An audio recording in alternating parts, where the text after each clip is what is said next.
Good afternoon, everyone. My name is Stephen Kelly. I'm Chief Executive of Manufacturing Northern Ireland. You're all very welcome this afternoon to the second in our series of STEP webinars, STEP standing for Smart Technology Empowering People. And it's great to have you along at this session. We plan to have them quite regularly. They're short and sharp, to the point introductions to some of the technology which our great manufacturers are applying in their business. I'm very pleased today to welcome along someone who I'm sure a lot of people know, who's been a very great friend of Manufacturing Northern Ireland and indeed Invest Northern Ireland. And that's Kieran Kennedy, who's the Managing Director of O'Neill's International Sportswear, O'Neill's International Sports Company, based in Strabane. Kieran joined O'Neill's in 1979 as a 16-year-old and has been with the organisation ever since then. And when he joined back in 1979 in the stores, he later kind of moved on to become managing director in 1998. And when he did become managing director, O'Neill's had 30 staff, and now the business actually stands at over 700 people employed in Strabane and throughout the O'Neill's business. This is because of a major growth and investment which O'Neill's have undertaken under Kieran's leadership. Kieran's got a very deep understanding of the textiles industry and has a really proven track record in delivering improvements in product innovation, in customer service, efficiency, and applying business transformation and IT to that business, which we'll explore a little bit later. Kieran's also chairman of 21 Training, which is a local community-based training provider employing more than 60 people and working with 500 young people, particularly from socially deprived backgrounds, providing them with opportunities in terms of training and apprenticeships with manufacturers and construction firms and others across Northern Ireland. He's also chairman of the Strabane Business Improvement District, and he's also a member of the Invest NI board. He's also replaced myself in terms of the UK's Strategic Trade Investment Board. And as many people will know, COVID was a particularly difficult problem that we've all had to face. And it's this moment that Kieran really came to us for. And there's been lots of media coverage about this already, about the approach that Kieran took as a community-centred business, working with the health service and our frontline workers, actually pivoting that business across one weekend to come to the aid of frontline healthcare workers in terms of providing medical scrubs. And so far, O'Neill's have supplied over 300,000 sets of medical scrubs, north and south. But more particularly, that allowed O'Neill's to continue to operate the factory during the pandemic and saving lots of jobs in the process. I'm going to start the process with a little quick video, but before I do that, there's a couple of polls that we're going to run through this session, which we'd appreciate if you could give us your input to. We're just going to keep them open for about 20 seconds. So if Barry launches the first poll, just ask this very quick question. In respect to your own digital transformational journey, where would you rate your business? Please select one of the following options that are listed on the screen. We'll keep it open for about 10 more seconds.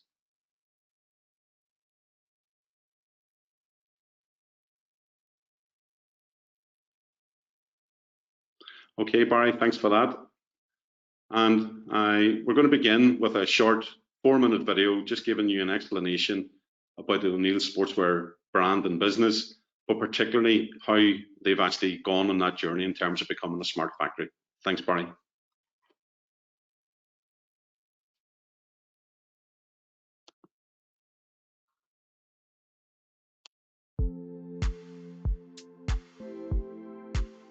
My name is Kieran Kennedy. I'm the Managing Director of O'Neill's Irish International Sports Company Limited. The company was established in 1918 and we employ about 700 staff in the northwest here. We specialise in the manufacture and design of sportswear to over 100 different sports globally. The challenge for us as a business was getting this order manufactured and dispatched to the customer in a reasonable time frame, and we would call a reasonable time frame within maybe 24 hours.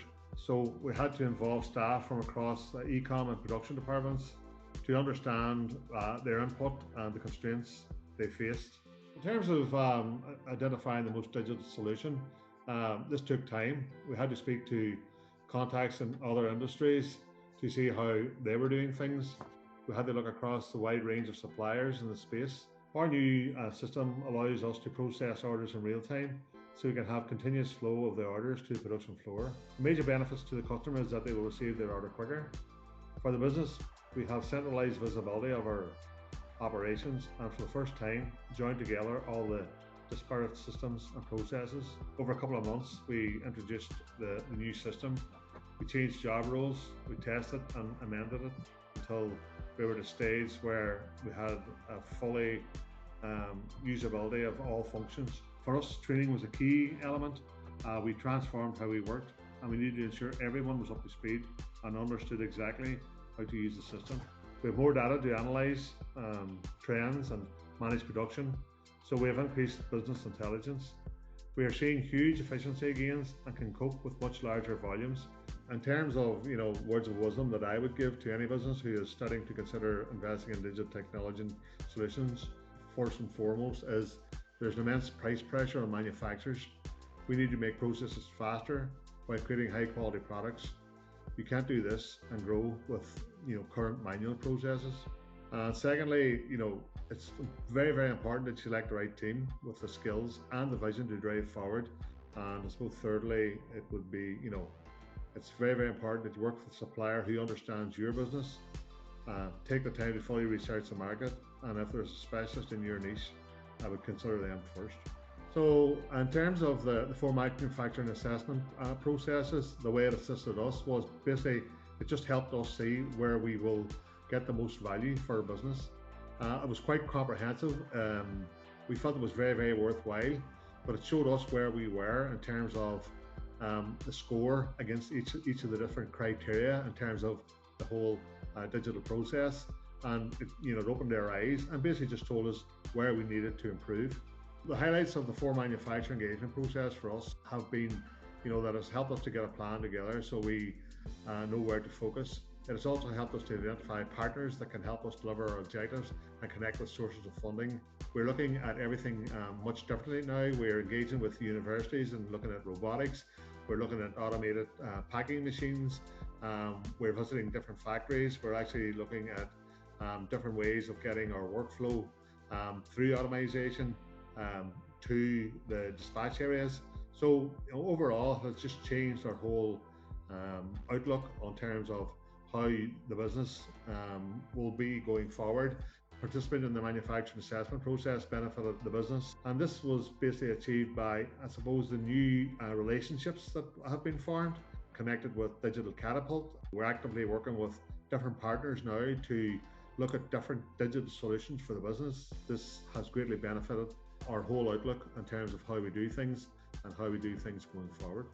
First of all, it was a very, very easy process. It looked daunting at the start, filling in where we were and trying to score ourselves against the different criteria. But once we got into it, it was absolutely brilliant, and it was good for us to see where we are. The team at Invest helped us understand what our priorities should be as well.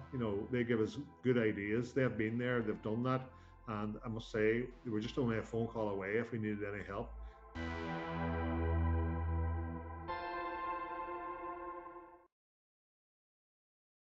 Barry, thanks for that. And Kieran, if you wouldn't mind, there he is now, camera and microphone on. Kieran, it's great to see you. I see people are working hard behind you there, which is always a good sign as well.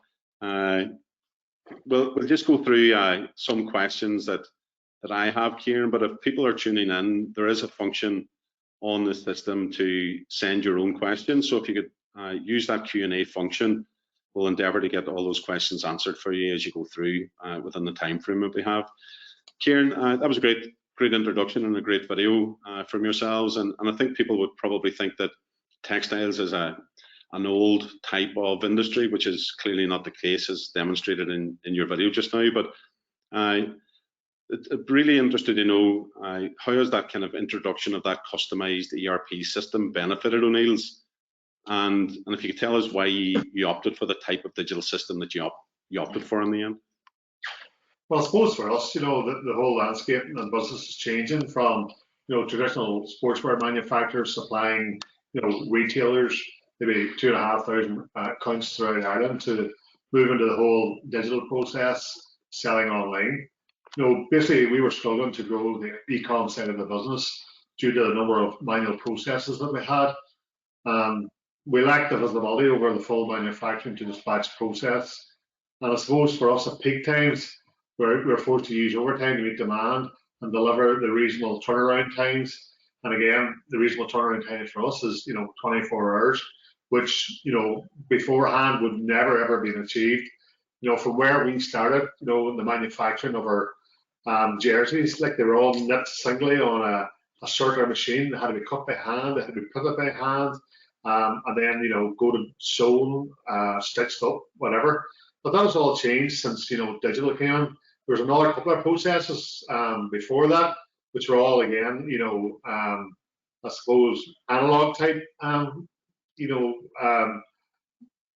parts of the business where they were all done by hand in terms of we had to make screens and we had to print each jersey separately. And it was, we had if you had a jersey that had 4 different colors, whatever, you had to produce 4 different screens and print it 4 times. So then we introduced, the digital part of it. We printed the jerseys out onto paper, onto a full sheet, and then we were able to transfer the ink from the paper onto the fabric with a process called sublimation. So that was, the very, very start of, I suppose, our whole digital capability. And, we have just moved that on immensely since then. So now instead of printing, placing on the panels onto the paper, we actually, print it from the full roll of paper to the full roll of fabric. And then it goes through a scanning process. And then each individual panel of the jersey is cut by a laser guided cutter. So, I mean, from where we were, whenever I started the business to where we are now, it's just been a phenomenal development. But the customized ERP system gave us, end-to-end visibility of our orders, and also eradicated many of the manual workarounds we were using. That significantly reduced the time taken to complete the tasks, and then we could deal with our, peak times, especially like Black Friday, these sales periods where, we just have to throw everything at it. Like, I mean, our orders would, go up maybe 20-fold compared to what we would have during normal trading periods. So, during these periods, half the staff, it would take us, using the old system. We actually dispatched 4,000 orders one day last year with 4 staff, and previously our biggest dispatch was 1,000 with 18 staff. So it just shows you how big of a help bringing that digital technology. And what it really has allowed us to do is to release them staff into more productive parts of the business in terms of picking the orders and things like that. So instead of them just all concentrating on packing, we have only about 4 people in the packing now, where the rest of them are giving us the picking facility where we can pick the orders quicker and get them out to the customers. So ultimately it sets us up to respond to the growth in the e-com. And as a result of COVID and the closure of bricks and mortar retail, we've seen our e-com business increase by over 100% year to date this year, and 97% on the previous year before that as well. So, Kieran, I mean, I don't want people to miss the numbers there, because they're quite extraordinary. The first number that you threw at me was 24 hours. So from someone going online to O'Neill's.com website to the order being dispatched, how long is that process? Well, beforehand, the process was that all the orders would have come in, say, from first thing in the morning, and we would have pulled them down from the previous night before. So before we even started, we were always a day behind. This new system now allows us to get visibility of the orders as soon as they're placed. So as soon as they're placed, they're brought in, and then they're sent to the art department where we would have standard templates, and if you had to get a name on it or a number on it, that's done right away. It's then sent for printing, goes through the whole process, it's cut by the laser, and it's on the machine literally within minutes of receiving the order for sewing. Once it's sewed, then it goes to dispatch, and it's hopefully dispatched then that same day by courier, and then delivered the next day then by our courier, DPD, anywhere in the UK, Northern Ireland or Southern Ireland. I mean, that's quite an extraordinary process. That's all been driven by that technology piece. And obviously, knowing you and knowing the business and hearing a bit of your story so far, you obviously look at how things are going and you try to learn the lessons from it. So in terms of that introduction of that ERP system, is there lessons there that you think are useful for others tuning in to really understand? What have you done well? What have you done wrong? Where are the challenges? I suppose what the lessons learned, and I alluded to earlier in the video, was that it's very important to do research and the most appropriate supplier to work with. Somebody who knows that type of business and maybe has done it before. If we were working with companies there, the company we work with actually, we're working with large e-com suppliers like Boohoo.com and Pretty Little Thing and them ones. So they knew exactly what it was all about. We also asked them, went and visited actually Boohoo, and because they would have had experience of using this one supplier, and we took the time to find a partner who better understand our business. So again, we're building relationships with the suppliers, going there on the ground, meeting the people that are using that system and seeing how it helped them. I mean, they're probably positioned about, when I say we done 4,000, they're probably doing about 4,000 an hour, maybe, or more. I mean, it's vast what they're doing. So if it worked for them, we thought it would have had a good chance for us. So again, it was, other lessons would have been is being sure that you're prepared for the inevitable pain that comes by implementing a major new digital solution. Like, it's not easy. It was very, very difficult. I mean, of course, we had to be different. We implemented it at our busiest time. And it was an absolute nightmare for us at the time. But looking back on it, it was the best thing we ever did, because it really showed us how we could, work it and allowed us to iron out any glitches or changes to the workflow as well. There's never a good time to start a major project like this, but you need to be realistic with yourself. You need to try and take a time when going live will have the least impact on your business. Of course, we did it the other way about. But we did that, I suppose, for a reason, because that's our biggest challenge. Black Friday every year, when our orders just go through the roof. And the big problem for us is we probably only have about, between Black Friday and the day we close for Christmas holidays, we have maybe 2.5 weeks. And what happens on Black Friday is, the customer orders the product, he pays for it, and unless you can deliver, you're going to let them down. You're going to let some kid maybe down for a Christmas present or whatever, or you're going to have to give the client the money back. And we have to make sure that we can do everything in our power to make sure that we can deliver and deliver on time. And that's basically what this digital transformation has allowed us to do. And you mentioned, Kieran, in the video there about working with your team. So your team really being part of this whole process. And given the experience that you had in implementing this at your most difficult time, I mean, what did this mean for those people out on the shop floor, those people in the back office systems and stuff? I mean, how important were they in the implementation of this? Well, I mean, they were instrumental in making sure the whole thing was a success. And I'm not joking, like they had sleepless nights trying to get the system implemented, trying to find orders that were maybe lost in the system because they weren't carried over, or something happened, or there was something different in the workflow program or whatever. But their commitment to making sure that this worked, because they invested so much time in trying to get it installed in the first place, was paramount. You need to have people that are want to do it and want to do it for the right reason. And at the end of the day, now when we're trying to dispatch, again, 1,000 orders previously would have been absolutely hell on earth to try and get out the door. Where now we're looking at 4,000 orders in a day, and we're not even batting an eyelid. So at least they knew at some stage that they would see the end of it. We wouldn't get it sorted out, but it was a real good learning process for us in terms of how we could develop the system further to help the business, continue to grow in this space.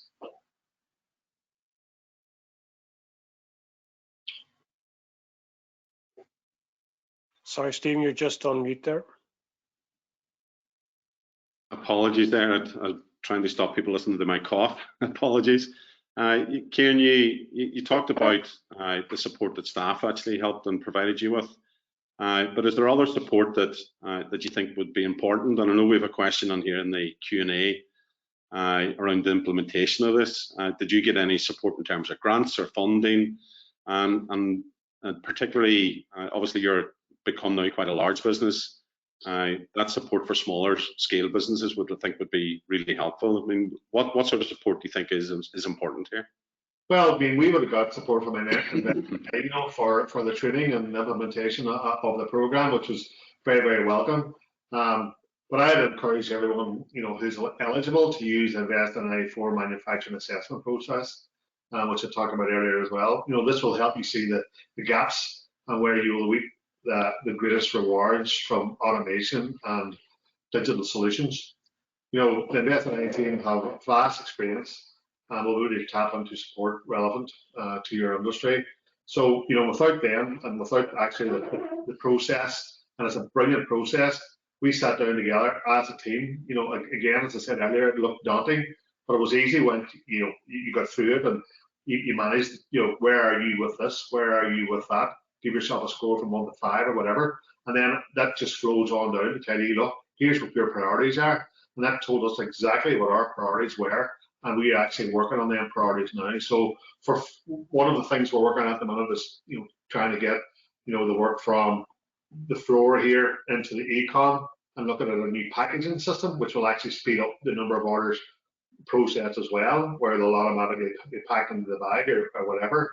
And we're also looking at digital verification, where if we print a jersey and it goes through the laser, so once the laser scans it, it obviously sees it and has a visual image of it, and it checks it against the original order, and using AI, it tells it, well, how the wrong crest is on that jersey, so you can stop it before it goes any further. So there's quite a lot of processes that we're working on now, which have come directly from the NI or Invest in A4 manufacturing assessment process.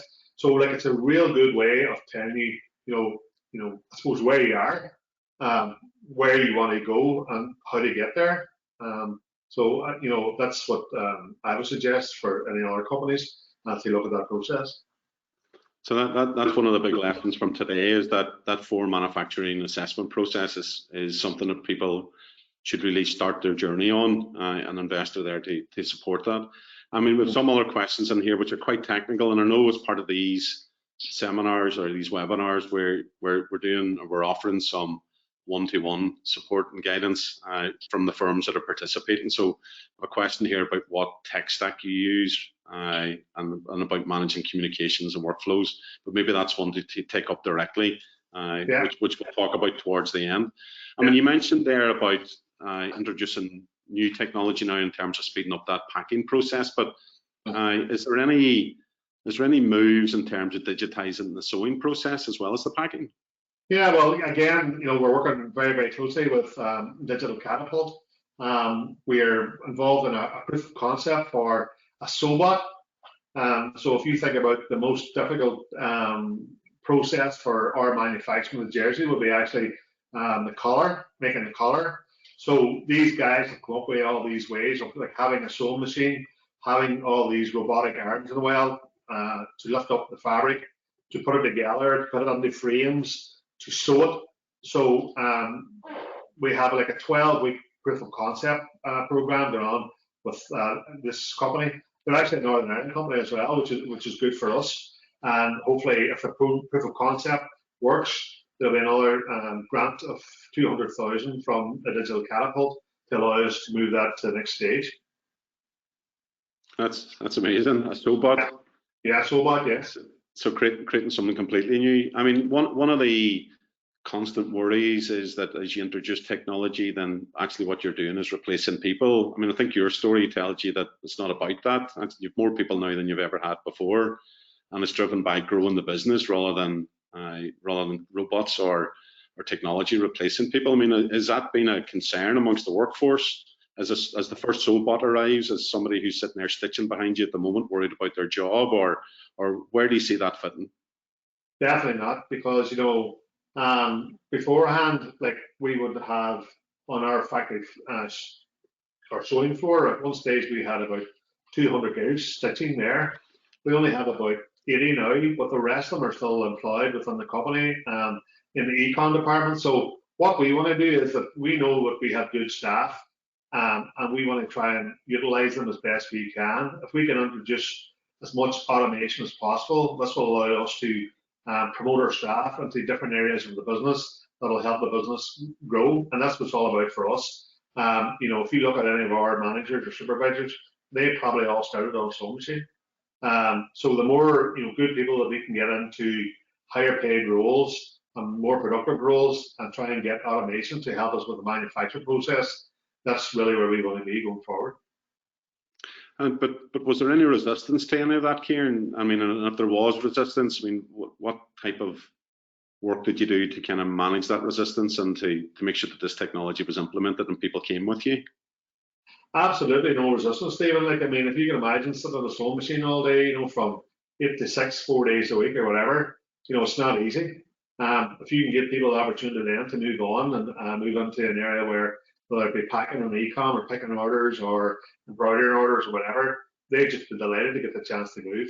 So look, there's not a lot of people coming into this industry anymore in terms of young people and skills. Someone that we're looking at and trying to invest in apprenticeships and stuff or whatever. But really what we're trying to do is just transform the whole operation and get it as automated as possible so that we can get our good people doing much higher value jobs. That's good to hear. I mean, the ambition for more and better jobs is there in the programme for government, and you're demonstrating that every day in Strabane in that business. A couple of more questions here, Kieran. I don't know, can you tell us what ERP system you finally selected and whether that was a cloud-based or run on your own IT system, or do you want to share that? Or no, it's a cloud-based system basically for managing the orders. It's kind of a bespoke system. It's called OrderWise.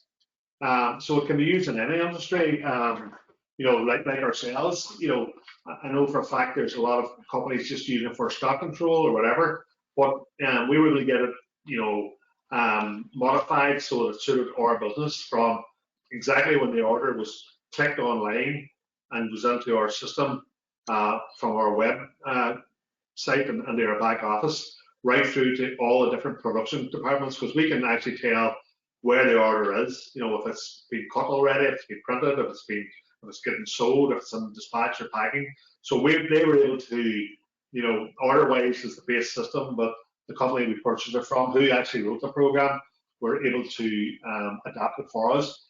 But it's not only that; it's about the relationships as well with the supplier. And I've been very, I suppose, mindful that, and I keep saying that it's important that you build these relationships with suppliers.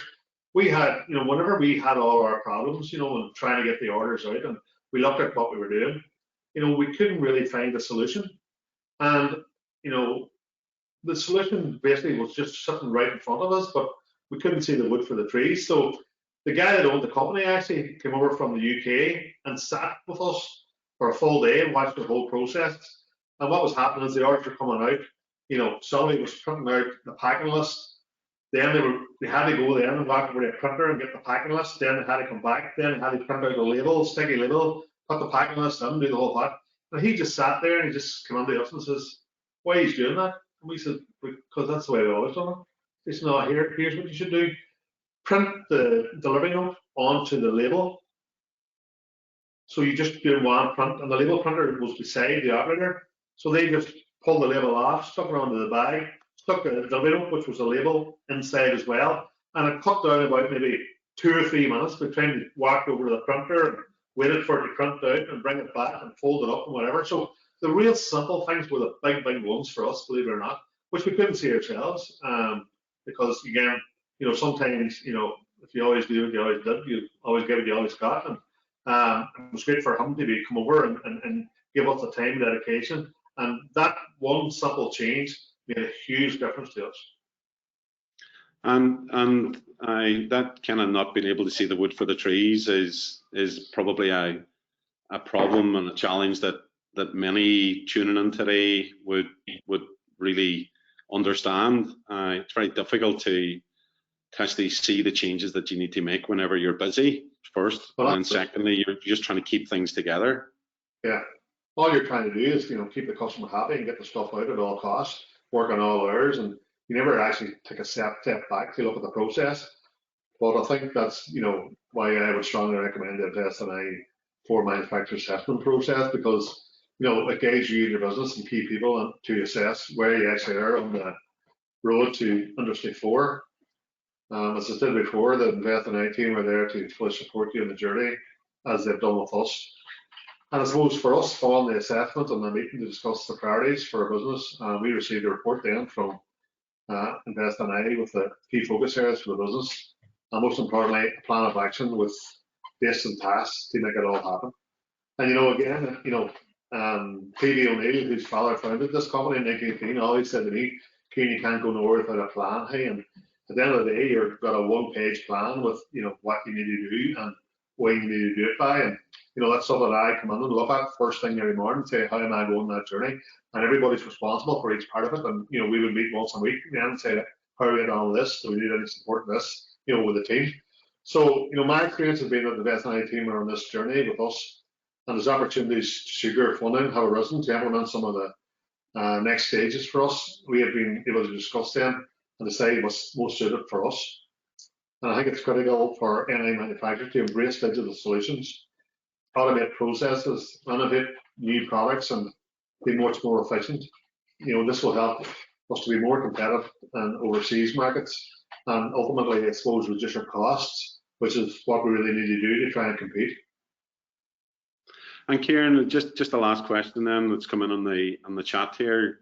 When you were introducing all this stuff, was there any unintended consequences? I mean, there's things that you didn't think would happen that did happen, and did that present you challenges, or was it all good in the end?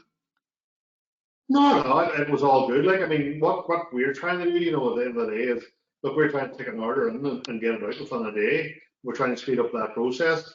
There has been obstacles along the way, but out of them obstacles, there's always opportunities.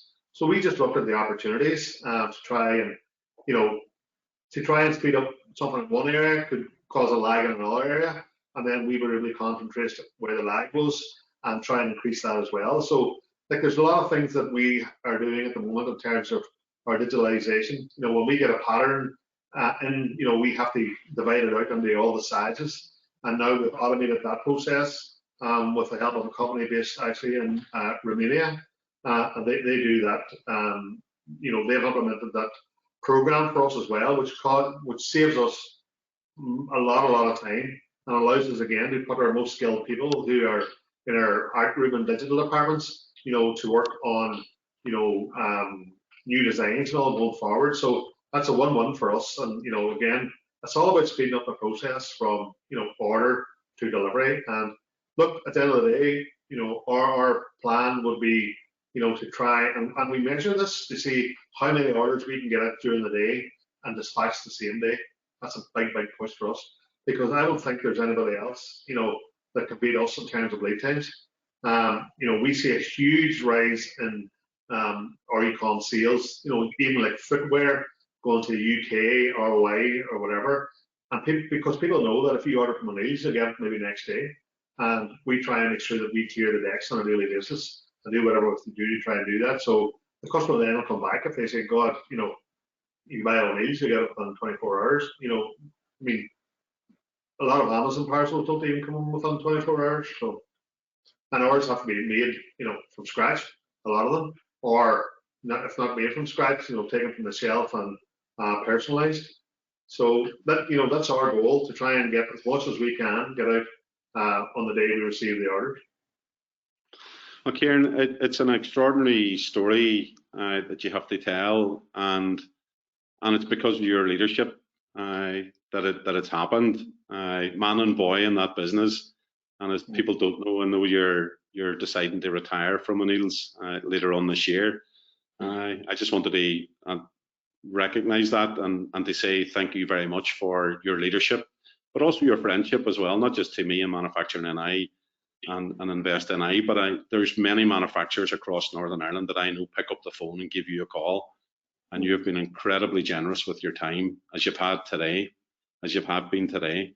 But you're incredibly generous with your time for people that are experiencing issues or problems within their own business, and they need somebody to kind of talk that can help them see that wood for the trees. And that's really appreciated, Kieran. Well, thank you, Stephen. Look, I mean, I always think that, it's good to help people. And hopefully after I do retire at the end of this year, that I'll be able to continue to do that. If anyone has any issues, I'll just be at the end of the phone. I suppose I'm retiring after 42 years. Like normal people will start their careers when they're maybe 24, 25. That would leave me 67 now. So after 45 years, I think it's just time that, I looked at a lot of things, and I want to concentrate more work on what I'm doing with Invest and I, more work with, 21 training and trying to get as many people, young people especially, into jobs through the apprenticeship scheme, and work with the business improvement district in Strabane, and obviously, continue with my role with Invest and I as well, and try and, push the whole Northern Ireland agenda. Well, Kieran, thanks for that. And I know we'll not see your retirement from O'Neill's won't be the end of you. I know that for sure. You're a force of nature, and you can't keep a good man down, as they say. Barry, we have a couple of other quick polls before I kind of close off the session. We've maybe come up with the next question for us, please. We're just going to give this about 20 seconds in total, so fastest fingers first here. So having heard what you've heard today from Kieran and his story at O'Neill's, what challenges in your business do you think that you're trying to solve that would require that digital technology solution? And just so you know that this question and the one follows and the one that was earlier, they're all there to help direct the Invest NI team know what support you need as a business. And then Barry, just the last question then, poll, the third question in the poll. So having heard today and thought about it, please select the top 2 areas from the following, which you'd like to see future STEP webinars focus upon. So I'm going to give that about another 10 seconds.